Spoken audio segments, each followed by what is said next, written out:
So, are you wondering who's going in the first round of the 2024 fantasy football season? I mean, I know I'm wondering, like a degenerate I am with fantasy. I'm always thinking in squirrel brain and thinking who's going in the first round. So, today I got my bold predictions of who's going in the first round. We'll do a countdown from 12 to 1 in a 12-man PPR league. So, I don't want to waste any more time. So, let's get right into the episode.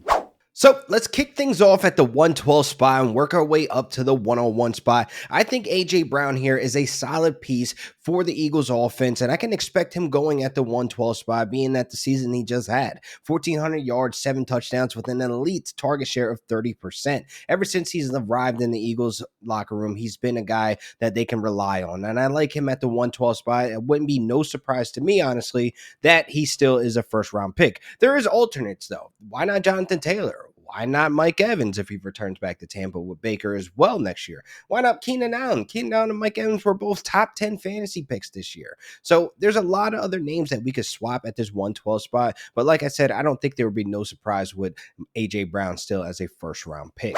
Now at the 111 spot, I think this is where it gets a little spicy for some people. Garrett Wilson at this 111 spot is solely based off Aaron Rodgers coming back, at least for me. I've been hearing whispers in the fantasy streets. Not many people think Garrett Wilson's a first-round pick, but with an elite target share, and the dude is very talented, and we saw Aaron Rodgers and him connect last summer, during Hard Knocks and OTAs and hype videos and et cetera, et cetera. So I think we could see a bootleg version or some type of version 2.0 of Devontae Adams and Aaron Rodgers connecting, but we shall see how that rehab goes for Aaron Rodgers. But I'm going to say that, if everything's full send and full to go for Aaron Rodgers and Garrett Wilson, I don't mind him at the 111 spot. I can see him getting some hype in the offseason and kind of pushing that ADP up as well.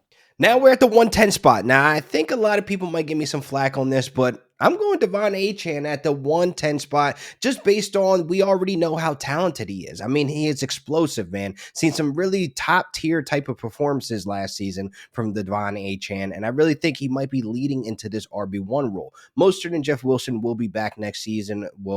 As of now, they're on contract, but I really feel as though all it's going to take is Mike McDaniel to indicate that he'll be taking on the RB1 role, and then all we need is a couple highlight videos, and then his ADP is going to shoot all the way up. So I would not be surprised to see Achane going in the first round if reports start to indicate that he's going to take on a larger workload, because we saw last season when he did take on the larger workload, and Mostert at the end of the season kind of has been banged up, so it might be his time moving on from the RB1 workload. An amazing season that he had. So I think this is where Devon Achane, with a year under his belt, takes over that backfield. And hey, the Dolphins been running the ball very, very well last season. And look, the season prior to that in 2022, they were bottom of the table. They were ranked 25th, when it comes to rushing the ball and rushing yards per game. That was less than 100 yards per game. Now they're at 135 rushing yards per game in 2023, where they're a top 6, basically team in running the ball. So I see this continue on into next season.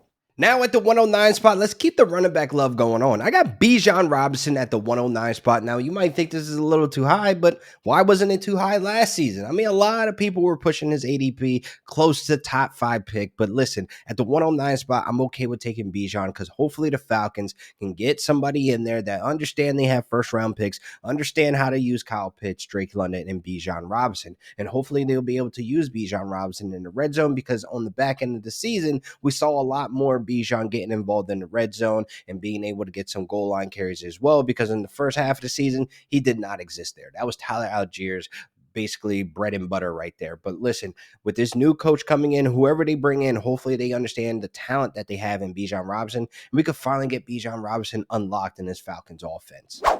Now at the 108 spot, I really like Amon-Ra St. Brown here. I would not be surprised if he goes a little bit higher just based on the season he's been having. And he's been consistent in these last 3 seasons. I mean, if we look 3 seasons ago, wide receiver 21, wide receiver 7, and then this past season, wide receiver 3. He's just continuing on getting better and better and just becoming more of a wide receiver 1 in this offense for the Lions. And Jared Goff and him connection and chemistry is only going to blossom even more going into the next season. I think the Lions found their guy when it comes to the wide receiver position, and I think they found their guy in Jared Goff. This connection should not be broken up, so I wouldn't be surprised if he goes a little bit higher. 108, I really feel as though the season he just had, man, he's close to that wide receiver 1 overall season because he's this close. Now at the 107 spot, I like Bree Hall here. Now, I really like the energy he's putting into 2024. Went on social media basically saying that he's going to be one of the best running backs in the league in 2024. And I believe him. I'm buying into it. He led all running backs in targets and receptions. You're getting Aaron Rodgers back. Like to compare old times with these guys, but I can see Bree Hall filling in as Aaron Jones to Aaron Rodgers, where you get the dump off passes. And we see explosiveness from him this past season, 1 year removed from the injury. Now we're getting Bree Hall where he's fully fit. It's probably a full send in the workload, no easing him in. So I think 107 might be a little low if he's putting the energy out there that he's going to be one of the best running backs in the league. Like I said, his involvement in the passing game in PPR leagues, I think we could see him in the first top 5 picks if this is what the energy he's going to be bringing as the complete workload, as the guy. No other question about it. No rotating other running backs. If this guy is the guy, he thinks that he's going to be one of the best, I'm buying into it in this offseason. Now at the 106 spot, right outside the top 5 picks, I got Justin Jefferson. Oof.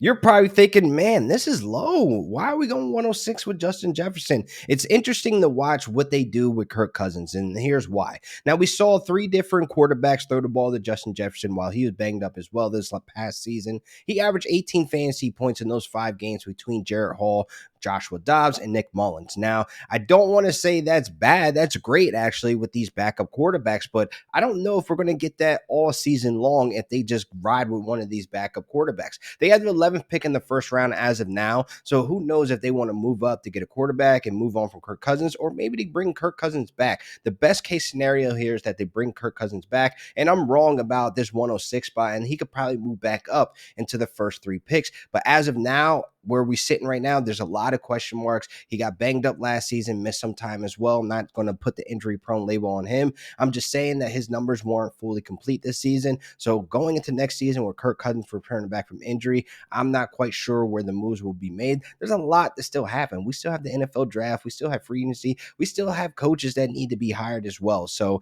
there's a lot of moving parts to happen, but 106, I wouldn't be surprised if Justin Jefferson falls this far in the first round if Kirk Cousins is not in the building. Now things are starting to get spicy. We're into the first 5 picks. At the 105 spot, I'm going Puka Nacua. Now listen, I'm not being a homer here. I truly believe that Puka Nacua is a first-round pick in the first 5 picks just based on the season he just had. No other NFL rookie had a season like Puka Nacua. Now all the haters out there are probably going to say, oh, the extra game. Whatever, man. Puka Nacua seems to be taking over as the wide receiver 1 for the Rams. Cooper Kupp dealing with tons and tons of injuries. This might be where he is on the decline, dealing with that ankle injury, dealing with the hamstring injury, et cetera, et cetera. And defenses are still respecting Cooper Kupp. If they're going to take Cooper Kupp away, doubling him, et cetera, you have Puka Nacua just flying around, being a versatile wide receiver, great hands, utilizing the red zone properly. He's getting jet sweeps. The dude does everything, and you're just going to be getting him into a plug-and-play offense next season with Sean McVay, with the same group, the same offense, draft picks in the first round, which is crazy. We got 1 draft pick. It's been so long, but I really cannot be more excited for Puka Nacua's career for the Rams, and I can't wait to grab him at the 105 spot in 2024.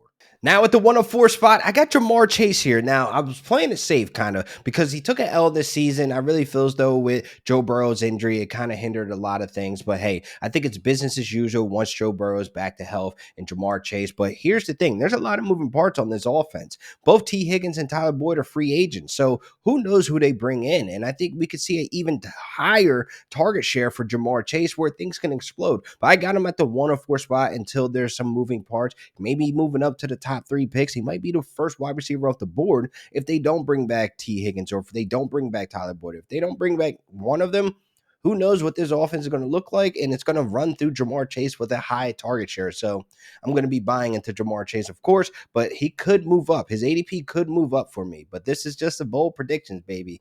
A lot of moving parts to have.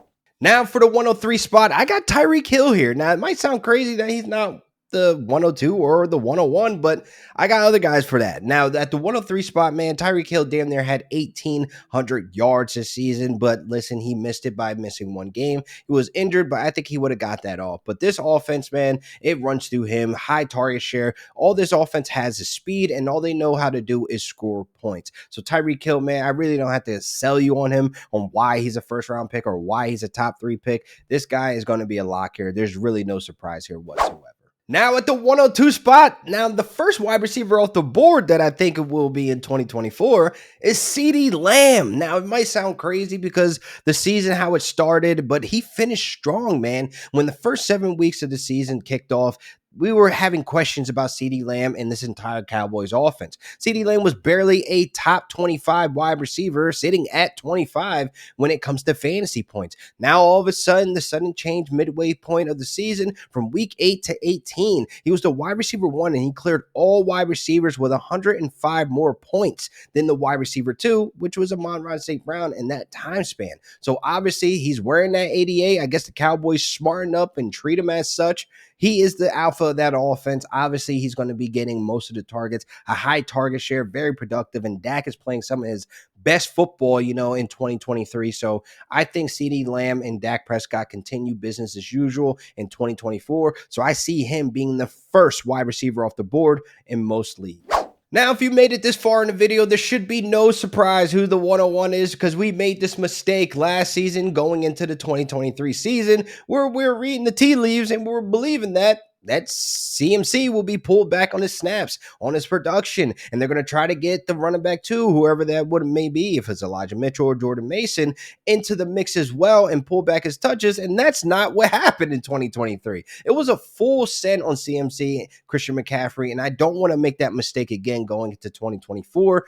I just want to take the best guy available at the 101 spot, and I think it's Christian McCaffrey. There is no surprise here. This isn't that bold. I understand that, but there could be other cycles where Tyreek Hill could be 101, where CeeDee Lamb could be 101. But I really feel as though this is a lock. I don't want to get too cute here and try to steer you off to think that somebody else would be the 101. I think it's Christian McCaffrey no matter what, but that might be up for debate as well for other people that are watching this video or out there in the fantasy streets. But I feel as though I'm not going to be that guy to make the mistake again, because we're looking at that 101 spot.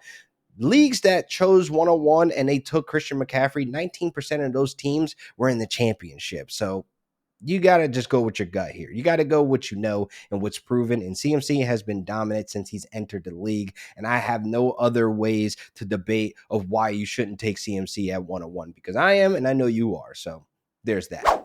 So this wraps up another great episode of RotoBaller Fantasy Sports YouTube channel. Please make sure you guys like and subscribe, and hopefully you guys enjoyed the video. Leave your bold predictions in the comments, or who do you think the first 12 picks will be in the first round? And maybe if you have a debate about one of the people I have on here, who would you change in? So you guys can follow me at Real Deal Fantasy on all social media platforms. Until next time.